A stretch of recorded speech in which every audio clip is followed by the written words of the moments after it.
नमस्कार दोस्तों, हम अर्चना एक बार फिर से आप सबन के स्वागत करते हैं सूरत के सबसे बड़ी मैन्युफैक्चरिंग कंपनी विजय फैशन में। यहाँ पे आप सबन की हर टाइप के कलेक्शन मिल जाए। हर टाइप मतलब कि यहाँ पे साड़ी, कुर्ती, लहंगा, पेटीकोट, अस्तर, ब्लाउज एक ही छत के नीचे मिले वाला बा। दोस्तों आज हम लेके आए प्रिंटेड साड़ी के कलेक्शन। आने वाला सीजन जैसे कि अभी सावन के सीजन आए वाला बा, रक्षाबंधन के सीजन आए वाला बा, तो मैं ज्यादातर बहुत अच्छे कलेक्शन चुनरी प्रिंट वाले और लहरिया वाले डिमांड होला। तो ये टाइप के कलेक्शन आज लेके आए बनी मात्र 60 रुपए से स्टार्टिंग रेट से। चलिए हम दिखा देते नहीं के टाइप के यहाँ पे कलेक्शन आप सबन के मिली। ये देखा तनी मात्र 60 रुपए से स्टार्टिंग रेट से ये वाला साड़ी आप सबन के मिले वाला जिसमें आप सब देखा तनी तार प्रिंट के काम देखे के मिल जाता। और इनमें दूसरी भी डिजाइन पैटर्न जो आप सब देखा तनी लहरिया पैटर्न में, वो भी आप सबन के 2 कलर में प्रिंट देखे के मिल जाता है।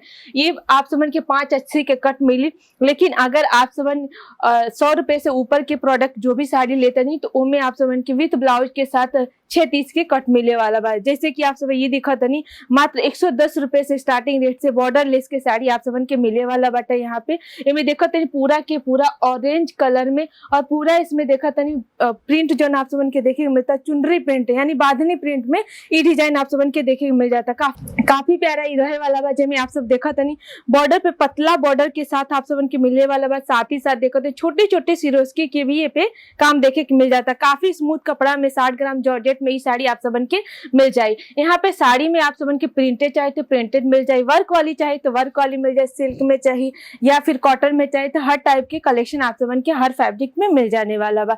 एक और डिजाइन दिखाओ जो देखा था ग्रीन कलर की, अभी सावन के सीजन में बहुत ज्यादा ग्रीन कलर की साड़ी डिमांड में रहे वाला बा। तो ये टाइप के अगर आपकी 1000 पीस चाहिए तो भी आप सबन के मिल जाए। एक और चुनरी प्रिंट में आप सबन के दिखाओ मतलब जितना भी 3 पीस देखा तीनों के आप सब देखा प्रिंट अलग अलग रहा है, लेकिन इहो आप सब देखा चुनरी में ही आप सबन के देखे मिल जाता है। यहाँ पे देखा काफी प्यारा इहो के पैटर्न आप सबन के देखे मिल जाता। बॉर्डर भी देखा पतला बॉर्डर के साथ साथ सिरोस्की के आप बॉर्डर देखे मिल जाता है। 630 के इहो आप सबन के कट मिले वाला बा। लेकिन लेवे खोई सेट वाइज ही सिंगल पीस नहीं मिलेगा। यहाँ पे हम सब यहाँ पे होलसेल या रिटेल वाले की ही देनी ई वीडियो का है कि हर लोग देखेला, यही के मारे हमन किया आप सबन के वीडियो में हर एक प्राइस नहीं बतावल के काहे से सब केहू जान जाइने और आप सबन के दुकान पे आए तो स्क्रीनशॉट ले भी ली कि हाँ ये डिजाइन तो हम इतना ही में देखनी, लेकिन आप महंगा देते नहीं। एक नाते सारे के सारे प्रोडक्ट के हमन के रेट नहीं बताओ कि स्टार्टिंग रेट बता दिए और लास्ट रेट यानी 60 रुपए से स्टार्टिंग रेट साड़ी की बाटे और लास्ट आप सबन के 6000 तक की साड़ी मिली। लेकिन पूरा के पूरा सेट वाइज लिया ले कैसे सेट वाइज कैसन होला वो आप सब देखा तनी पूरा एमे 5 पीस के 4 पीस के कैटलॉग रहे वाला ई पूरा के पूरा आप सबन के बंच लेवे पड़ी। चलिए एक और कलेक्शन दिखा तनी काफी प्यारा इहो रहे वाला बा। ग्रे कलर की साड़ी आप सबन के देखे मिल जाता। बीच बीच में आप सब देखा तनी फ्लावर के प्रिंट आप सबन के देखे मिल जाता। साथ ही साथ आप सबन देखा तनी ए टाइप के लाइनिंग के पैटर्न देखे मिल जाता। और बॉर्डर भी देखा तनी काफी प्यारा बॉर्डर रहे वाला बा। चौड़े बॉर्डर के साथ आप सबन की पैटर्न देखे मिल जाता।